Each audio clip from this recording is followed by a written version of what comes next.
fine mothers and brothers all over the world. Forget the cheese wedges and forget the handlebars. Just rise and shine, my facial hair brothers all over the world. Let it grow, let it flow. Remember, time and length are the solution to most of your beard issues. I should just put an autoresponder on 50% of the questions. Time and length. George, my mustache is time and length. I feel I've been growing my beard for 3 months and it's a little bit time and length. It's not doing what time and length, time and length, time and length, time and length, time and length, time and length are the solution to most of your beard issues.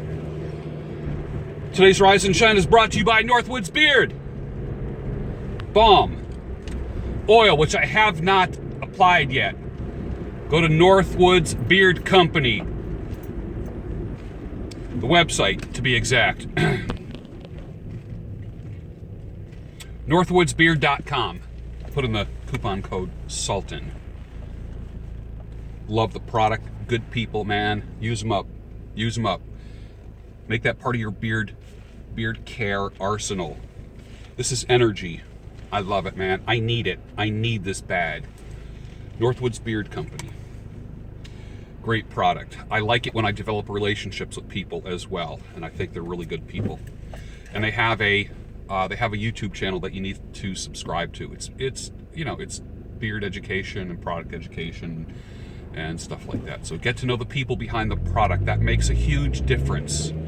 It makes a huge, even if I just chit chat with you a little bit back and forth, texting, email, I kind of see where you're coming from a little bit. I like homegrown, homespun, dude trying to make it. You know, dude and his wife trying to make it, doing stuff. You know, a nice, I'd rather put, like for this Christmas season, I would rather purchase stuff locally. That's my priority. I'm actually going to be purchasing most of my stuff, or making my stuff, purchasing most of the stuff locally. There's a farm near me, and I want to give my money to them for the things that they sell for their Christmas offering. And also, I'm going to be making some pipes.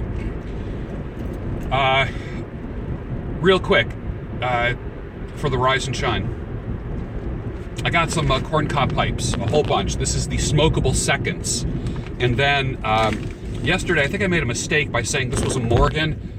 It came with a longer, non-filtered stem. I just put like I made a stubby out of it. You like that?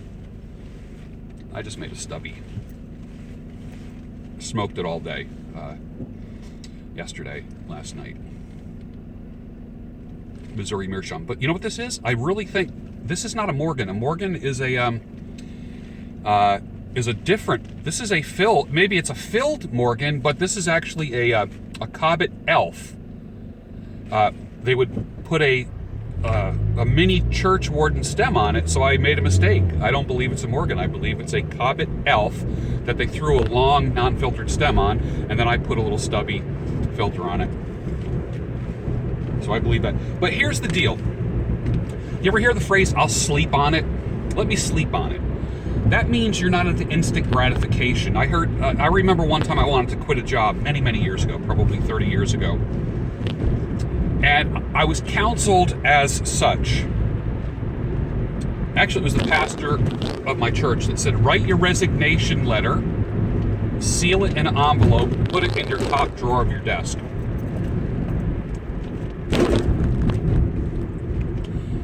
Keep it there for 2 weeks. After 2 weeks, pull it out. Reread it. If you still feel the same way, then submit it. That is the perfect way to resign. Never walk out, never quit. Sleep on it. Put time between you and responsive, reactive actions. Time. If you're pissed at something, usually time will just kind of smooth that out a little bit. Okay, time and length. I'm frustrated with my beard. Let me just give it some time. Time and length. Same thing with quitting a job. Same thing with divorcing. Although I'm not a fan of divorce, if you're in an abusive relationship verbally, you can set that shit straight in a hurry. Physically, out. You need to get out, or they need to get out, period. That's just the way it is. That goes for men or women. If you want to get divorced, write a letter of divorce. Don't pop anything on anyone. Think about it. Seal it in an envelope. Put it away. When it comes to divorce, I'd say put it away for 3 to 6 months. And then, after 3 to 6 months, just pick a date, take it out, reread it. If you still feel the same way, or worse, then follow through, although I'm not a fan of divorce. During that 3 to 6 months, do what you can to heal your relationship. I was married to a very impulsive woman, very emotional woman who never ever thought about things. She was just like, everything was knee jerk, knee jerk, knee jerk. Everything was like a reaction. She never had a let me sleep on it thing. She always had like little voices just like pecking away at her ear all the time. Are you that kind of person? Eliminate that shit from your life now. Now. Get rid of it. It's not serving you, the people you love, your children, your co-workers, or whatever. Eliminate that shit. Boom. Nip that shit in the bud. I'm dead serious. Stop it. So you want to quit a job? Write the letter of resignation. Instead of 2 weeks, make it a month. Make it a damn month. After 30 days, pull the letter out, read it. If you still feel like you want to quit, then give your resignation. Or look at it this way. If you want to quit, start looking off the radar, incognito, and land a job. And then what's happening is your employer is paying you to look for a job rather than just quitting because you can't handle it anymore. Okay? You're not being impulsive. You're not reacting. You are responding. Responding. It's like my dad used to say, if you don't like my family lives in Florida. If you don't like the weather in Florida, what are you going to move? Because it's a cloudy day? He said, no, you wait 15 minutes and it changes. Because I remember going, when my family first moved to Florida, I come down, it was like a rainy day. And he's like, you know what? He says, it rains every afternoon down here, like it does in many tropical areas. He says, and then it's gone in 20 minutes, a half hour, 2 hours. He goes, it's never or rarely, all day. Usually when storms blow through, that's like a large storm system. You might have a day of clouds and rain or something like that. But the deal is this, wait and it will pass. That is the best way to deal with crisis. The phrase, sleep on it. So yesterday I get this bag of smokable seconds from Missouri Meerschaum, which I love, $33.99 for 10 pipes. It's seriously, it's such a steal. They could easily charge $50 for this, but go to corncobpipe.com and get 10 pipes for $33.99. Carve them up, butcher them up a little bit, mix and match. You will love your work. The pipes that you make probably will smoke better than any pipe in the world. It might not be the prettiest thing, but I'll tell you what, you're going to love it because you made it. It came out of your DNA, your brain. You designed it. And you don't need to be an artist to do it. And when you get over the status of having to smoke a certain brand, like I'm way over that. Although my Peterson is a terrific pipe and I love the darn thing. Love it. Probably going to get one more. But when you get over status and it's almost like wearing shoes. You know what I mean? It's like comfort and style don't always go hand in hand. I know I wear Dansko shoes. I wear Clarks. They're not always the prettiest, most stylish things, and I can't stand pointy toe anything. I gotta have the end of the shoe is called the toe box. I gotta have something where my feet can just be, my toes can just like live free and not be squished together. You ever see like women's feet who wear pumps all day? Women have totally effed up their feet, man.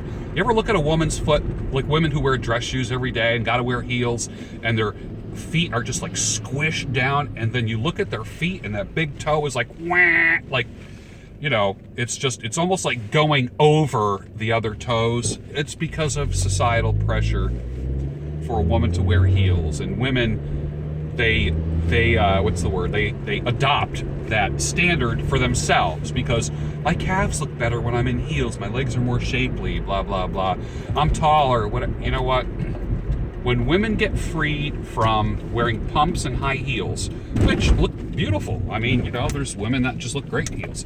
But when women free themselves from that, they're happier. Take my word for it, they're happier. I've seen women just go to like a pair of Dansko clogs, and they're just as happy as can be. And they adjust everything accordingly. So here's the deal. Smokable seconds. I looked at the pipes. I'm taking them to work with me in spare time. You know, I mean, on my lunch break, I will look at them, feel them, hold them. And I'm not going to act on anything. I'm taking the raw data, the observational data. It goes in my brain, and I sleep on it.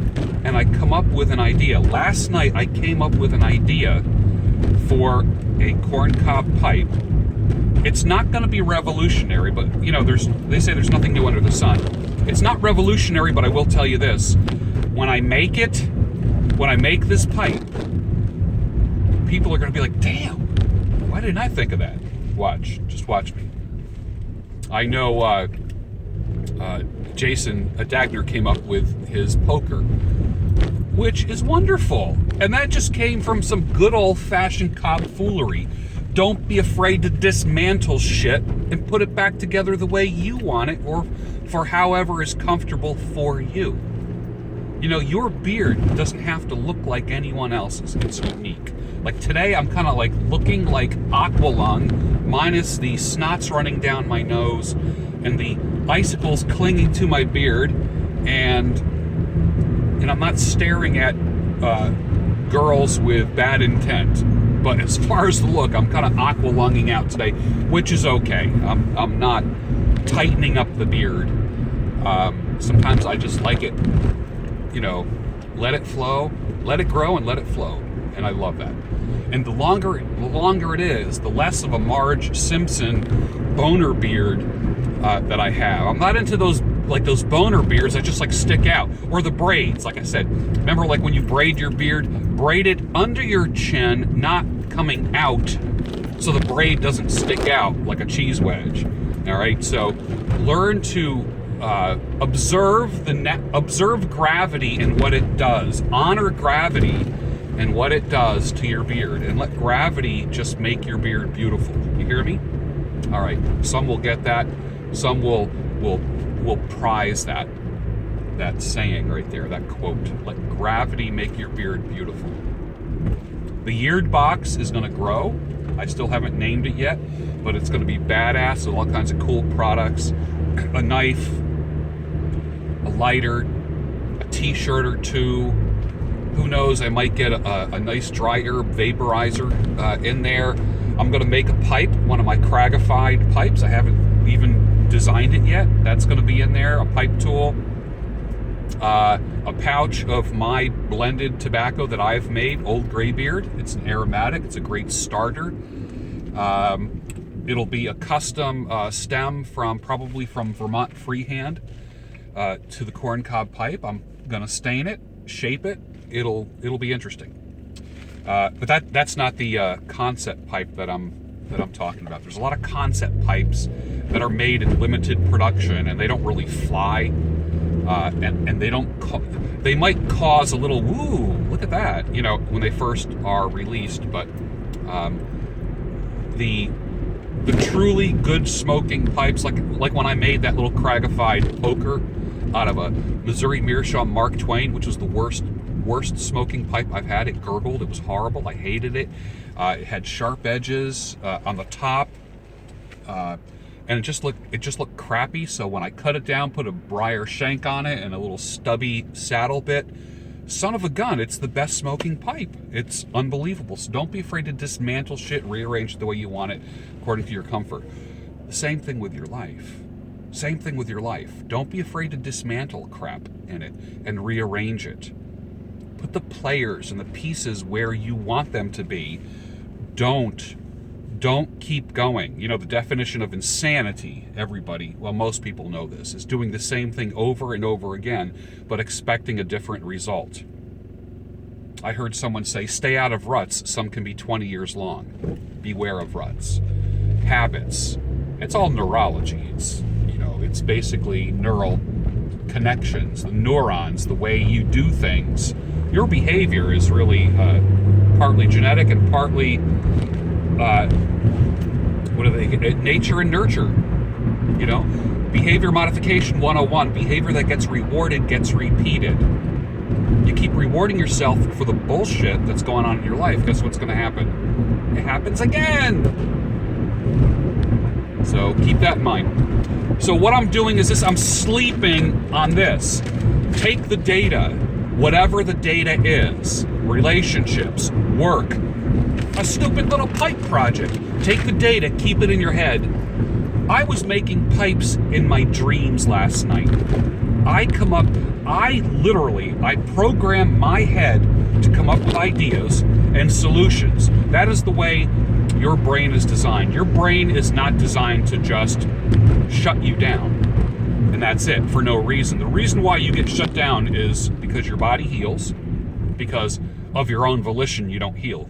We're too stupid to, I believe our Creator, God, made us where we have to go to sleep every night because of our own volition. We don't heal. I just don't. I think that's how we are. We're imperfect in that way. So we go to sleep, and all kinds of neat things happen in the body when we sleep. A good sleep, that is. That's why sleep deprivation is one of the worst things that can happen to you. That's why I say never scrimp on two things. On your shoes, always get the best shoes and always get the best mattresses. Always. You spend most of your life in your shoes and a third of your life on your mattress. So make sure your sleep is sweet and sound. Your body will heal, but also your mind will create solutions. A well-rested mind, think about it. That's why people go to writers' retreats. You go to a cabin on a lake, looking out over a lake or the ocean in a house, and you hear the waves, you smell the salt air, you feel the breeze. All of a sudden creativity happens. That's why writers go away. That's why writers need to disconnect. That's why if you want to start a YouTube channel, if you want to start a business, you might need to rearrange the components in your life, because people say to me, well, I'm not really a creative person. Hell yes, you are. Damn it, you are creative. You don't even know it. Because you've been told you're not, and now you're preaching it to yourself. And guess what happens? You end up doing what you say. I'm not very creative. Guess what? Then you don't create. Do you play guitar? Do you play everyone else's music, or do you write your own music, lyrics and music? It's okay. Well, I'm not really good at that. Yes, you are. Stop preaching to yourself that you're not creative, that you're not good at that. Try it. When was the last time you tried it? Well, I'm not really good at that. Try it. It reminds me of a little kid, mom puts something on the child's plate. Kid says, I don't like it. Mom says, have you tried it? No. Well, then how do you know you don't like it? She answers, how do you know you don't like it? Try it first. If you don't like it, then you don't have to eat it. Don't make premature judgments on your own creativity. Do you hear me? The smart ones are going to hear this. Don't put premature judgments on your creativity. You're going to hurt yourself. I'm old AF, man. I'm telling you. Look at me. Wrinkles and damn gray hair. Some people think I'm ready for the grave. Hell, that's going to be a big old surprise. Unless my heart stops, I'm not going anywhere near a graveyard if I can help it. They asked a 100-year-old man. He was an architect. He started a company. He was 100 years old. I remember reading this about 15 years ago. I'm sure he's gone now. I'm sure he's deceased. They said to him, what do you do to live such a long life? He went to work every day. And, I don't think he was putting in an 8-hour day from what I read. He was still coming in for a couple hours a day and doing stuff at 100 years old. Now check this out. What is your secret to longevity? You know what his answer was? Don't die. Don't die. I love that. Part truth, part smartass. Don't die. Listen to the gray hair guys and gals. Listen to the people who have the life experience. Now, you could have 30 years of experience. Hear me out on this. You could have 30 years of experience, or you could have 1 year of experience 30 times. You hear me? If you keep making the same mistakes and doing the same shit over and over again, learning has not taken place. Clearly, you have not grown. Have you ever seen an immature 50-year-old? That means they haven't grown. They haven't challenged themselves. How do you stir that shit up? Take a different route to work. Eat with chopsticks. Date someone who's not of your culture. Hang out with people who are not like you. Cross-train. Read a cross-train. High-intensity interval training is like big in the workout world. How about doing that with your mind? Read something you wouldn't normally read. Eat something you wouldn't normally eat. Take a route to work that you wouldn't normally take. Dress a different way. Easiest way to dress a different way is put on a different hat. Put on a hat you wouldn't normally wear. Guess what? You'll act different. You can do it. Let your mind gather data. Let your mind create solutions. Your mind will just synthesize and put things together. You're a hell of a lot smarter than you think. Take my word for it. Now go out and do it. Do it. The website, the business. You know I always say that to you. I believe in you. Now go out and do it.